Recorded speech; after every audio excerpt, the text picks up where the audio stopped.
The concept of a single vehicle that can go rock crawling one day and comfortably double the highway speed limit the next is pretty absurd.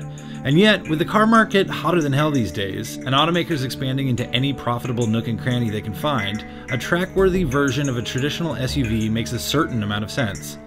Enter the fastest Range Rover ever offered for the public for sale, the 550 horsepower Range Rover Sport SVR. Land Rover built its reputation on a blend of off-road ability and luxurious nature, and it's made some fast SUVs too, though nothing so absurdly race-ready as this SVR. The company is confident that the monster has the DNA to handle rugged terrain with the quicks to compete with the likes of the BMW X5M and the Mercedes-Benz ML63 AMG. To prove it, they asked me to drive the SVR through the woods, then straight onto a slightly higher-paced environment.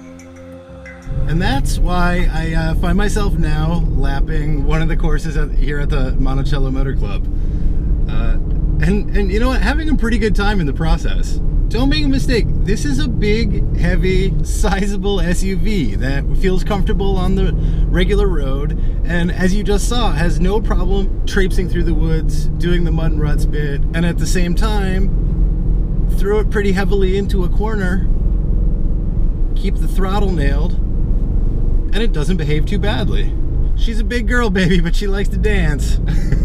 In fact, at pace, we already had a little fun with some lift-off oversteer. There's plenty of traction to pull you through the corners. And of course, there's a ton of power. I do have to say, I've been in a lot of these Uber SUVs, and they are remarkably capable when you put them into performance situations like this. The Range Rover Sport SVR is no exception.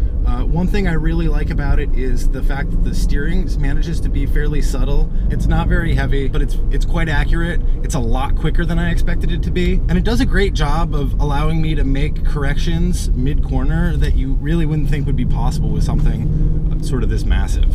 The brakes are really impressive for something this heavy.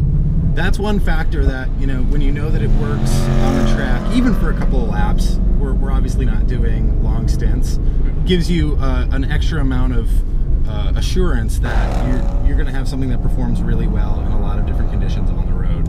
Is the actual purchaser of this vehicle going to find themselves at a track day? Not very likely. Is the average purchaser of this vehicle gonna find themselves doing the Rubicon Trail? Probably not. But it's an impressive thing technologically, and I think it's something that Land Rover has found its customers really enjoy. That breadth of capability is something that they really care about. I'll tell you one thing, it'll take a head-to-head to really sort out the real winner, but Porsche, BMW, and Mercedes certainly have a real challenge on their hands with this vehicle. If this is what we can expect from SVR badges, then consider me pretty excited about the future.